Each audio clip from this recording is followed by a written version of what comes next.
My mother-in-law was upset last year when I bought her a gift, and she was upset again this year when I didn't buy her one. Last year I bought mother-in-law's present. I put so much love, effort, and thought into it. She could tell dear husband didn't buy it because his name was obviously put on last minute, so she said in a bored voice, cute, thank you, dear husband, what did you get me? And he said the gift was from us both. Mother-in-law seemed to toss the gift to the side without really appreciating it like father-in-law appreciated his. Mother-in-law cornered me and asked if I had a receipt for the gift because it wasn't what she wanted. Mother-in-law has talked about this bag for years and I got it in the exact color. I told dear husband and he told mother-in-law off and asked her to apologize to me. She refused because she said she hated the gift, so dear husband took the gift back since she'd left it on the floor with the wrapping paper, grabbed me and we left. Mother-in-law was upset and blamed dear husband's reaction on me. He didn't get to do traditions he's done since he was born because we left early. A lot of drama occurred. We stopped talking to mother-in-law. After dear husband and I hadn't spoken to her for weeks, mother-in-law decided to apologize and say she was just upset because dear husband obviously hadn't gotten her a gift and just stuck his name on. Mother-in-law asked for the purse back and I refused to give it to her. Instead I told her dear husband would handle the gifts from now so she didn't have to worry. I also told her not to get me anything because I wouldn't buy her anything ever again. She must have thought I wasn't serious. Dear husband doesn't give horrible gifts, he just needs to be told what kind of gift someone wants, for example jewelry or perfume, and he'll use his knowledge of the person to get them a great gift. Mother-in-law refuses to tell him what kind of gift she wants, so he just gets her jewelry and perfume, same thing every year. She always complains and says it's not exactly what she wanted and tries to make him feel bad. When she sees me comforting him so he doesn't feel bad, she thanks him and tells him she loves him so much. This year dear husband got her earrings I knew she'd hate and put both our names on the present. Mother-in-law opened the present and faked a smile because she had cameras in her face, otherwise she would have done her usual guilt-tripping dear husband thing.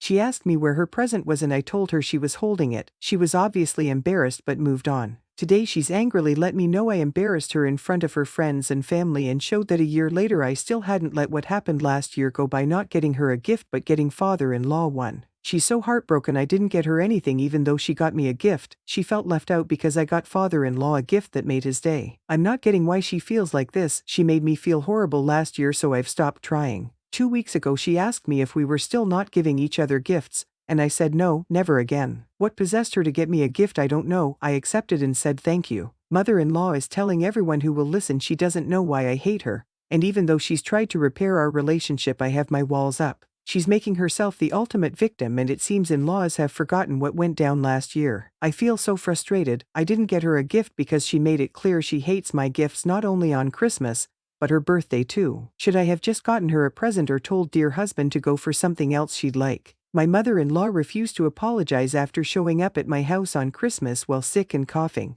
Am I overreacting? My in-laws are 5.5 hours away. We have traditionally hosted them for Boxing Day, but for various reasons, this year it was for Christmas. I have had a good relationship with my mother-in-law in the past, but in the last year I've started setting more boundaries and the relationship has gone downhill. She takes up a lot of space emotionally, and in the past I've prioritized her emotions over mine, so we got along. Not anymore. Her eldest son was diagnosed with cancer last year. He is okay and will be okay, thankfully, won't even need chemo. And she took it really hard. She would call him and cry to him about how hard it was for her that he was diagnosed with cancer and expect him to make her feel better. My significant other told her that we were going to have Christmas morning to ourselves and that they were welcome to show up after 12. They ended up showing up early, so I decided to continue getting ready at a leisurely pace and go downstairs at 12. By the time I got downstairs everybody had made themselves at home and my mother-in-law had taken over my kitchen, and then I realized she was sick. Not just a slight lingering cough, but the kind of actively sick where you can hear it in her voice, with a really bad cough. She was coughing all over the place, not wearing a mask. I didn't know how to handle it without causing a huge scene. My mother-in-law is the type where if she even thinks you're the slightest bit unhappy with her, she'll go into hysterics and expect everyone to cater to her. It's bad enough normally, but when she's sick, I don't want her getting in my face and breathing, coughing her germs on me. So I didn't say anything to her. I pulled my significant other aside and told him that I was really upset that my mother-in-law hadn't let us know in advance that she was sick, and that she wasn't wearing a mask. He kind of shrugged and was like, what can we do about it now? I kept my distance as much as I could, and after dinner I told my significant other that I was reaching my limit. She was coughing more and more. He suggested I go upstairs, so I did. He said he was willing to have the conversation with them about why, so I let him. It's his family. He came upstairs for bed later and told me he'd explain to them that I was really uncomfortable with mother-in-law showing up as sick as she was, and that in the future we'd appreciate if that information would be shared in advance so we could make an informed decision about how to handle it. When I asked how the message had been received, he said predictably. When I pushed for more information,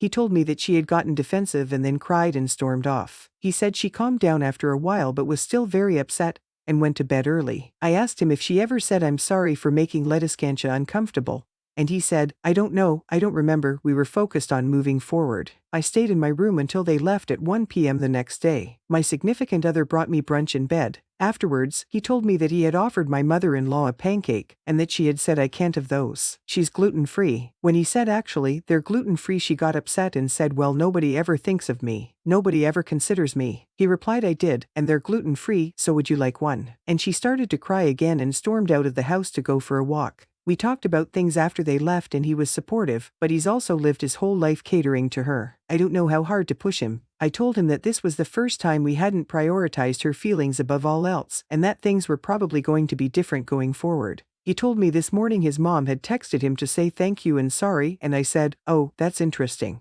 She hasn't said anything to me. He asked me if I expected her to, and I replied kind of, yes. If the situation were reversed I would absolutely apologize to the person that I made feel uncomfortable. He kind of shrugged and said she probably just assumed I would pass the message on. I gave him a look and he shrugged again and said I don't know, I have to get back to work. In the past she has always texted me after we host them and thanked me, so it's not like it would be unusual. I don't think I handled any of this well and I don't feel good about having stayed in my room all evening, morning and missing out on all that time. I've been dealing with a lot this year, my mental health has been pretty poor and my capacity to handle things like this is far lower than it usually is. Was I unreasonable? From the comments, I think I'd start with asking your husband if his mother has always cried and stormed out of rooms when she isn't getting her exact needs met. Has she always done that? Does he know any other adult that acts in that manner? I'd suggest he look into that behavior and try and unpack why his mother behaves in such a childish and over-the-top manner to minor inconveniences and not getting her way. Sometimes when someone has spent their entire lives around something they don't see it as inappropriate